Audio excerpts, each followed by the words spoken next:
before we get on to fixtures, what's this book about, Phil? This is a giant book. If you need a book... This brick. if you needed something to open your door, as well as provide entertainment, it was a gap in the market, which historian Graham Morris has spent 10 years of his life heavily researching and trying to fill.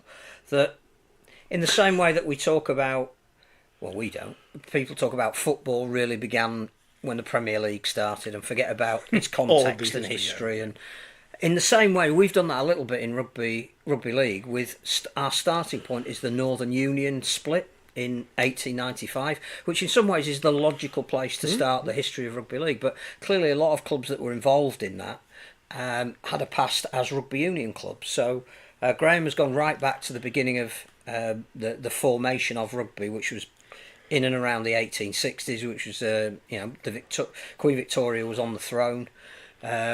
She died in 1901, which is 6 years after the Northern Union started. So he's taken it right up to that point and said, what did rugby, which then became obviously rugby league and football, look like, and how did all the clubs have context? And Yorkshire, Lancashire, England-Scotland rivalry developed during that time. We didn't start with England playing Scotland. It was North against South, and all of that, including the statistics. So how on earth he has managed to research it, I don't know.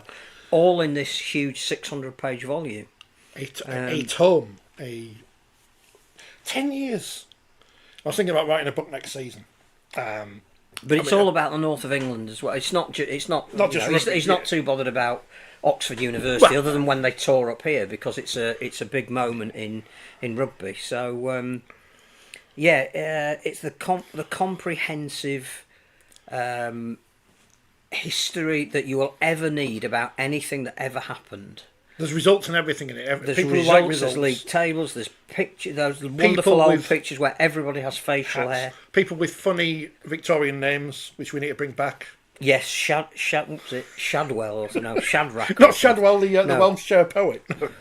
But you've got, if you want to know what the teams and the score was on Wednesday, the 6th of March, 1895, at Home Park, Plymouth, between Devonshire and Yorkshire, and who played and who refereed. So that's just pre-split, isn't it? That's just before. Yeah. Manningham provided what would have been the fullback. The three quarters were Cooper of Bradford, Dobson of Bradford, Crompton of Bradford, and Firth of Halifax. Iconic. So, I mean, it is absolutely invaluable if you are interested in the history of the sport. I mean, the county championship table that year was Yorkshire, Cumberland, Midland counties and Devonshire. And we're still talking about bleeding expansion. How many pages? Just short of 600. 600 pages? $16.99, a bargain at twice the price. If you know anybody who is a sports historian or loves the history and origin of rugby league, there is your Christmas present. 10 years of work, that's... Yeah. I mean, I don't want it to fall over because it could break something. We've done 10 years of podcasting and we've put no effort into that, so... no, it's amazing. And if you're desperate to have it, look on the Scratching Shed Publishing website. I'm thinking of ideas for books, because I've become very creative in the last few months. I've done some arts, some of which is... Well, people have seen my pictures of Paige Travis and Bevan French, and now I've given up on drawing people's faces. God, I can't do faces. But hands I can't do, so I'm just going to go into sooty or whatever, just behind your back. Waist high. I bet that weighs nearly as much as Phil's wallet, says Phil. It weighs nearly as much as me, to be fair. Is there an index? There's about 75 appendices. Jeez. A goal mentioned in this? No. No goal. Well, they might be mentioned. Well, I know, but just call these newspapers. None of these exist anymore, do they? For the podcast listeners, I'm reading the book. I'm not reading the book because it's got 600 pages. Rugby Victoriana, the highs and lows of Northern rugby in Victorian England. I love those badges. The Baines they cards. need to bring those back. The Baines cards. I've got a couple of Wakefield things somewhere, and a silk from cigarettes. I mean, cigarettes are obviously bad, but the collectibles, they were good. So well done to the people at the cigarette manufacturers, and when they used to sponsor everything. But that is a book. That is the epitome of labour of love. The book I'm going to write is not going to be quite the same. It has to be said. Shadrock Dunning. There you go. It fell on that page. Dewsbury quits rugby. During a Yorkshire Brackets Rugby Union competition number one committee meeting. Number one committee. At the Commercial Hotel in Leeds. Still going? Not called that anymore.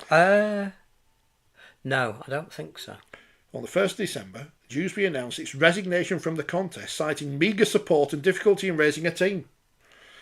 They were bottom of the league at the time, having hosted the Yorkshire-Lancashire match a few weeks earlier. They abandoned playing rugby union to create the Dewsbury and Savile Brackets Association Football Club. Don't know if they're still going, but and in North East Rugby League, it is desirable. But as we found out, it is still desirable, but it's making it practical is getting there. It's the difficult thing. Good old Queen Vic, as people probably would have had their heads chopped off at the time.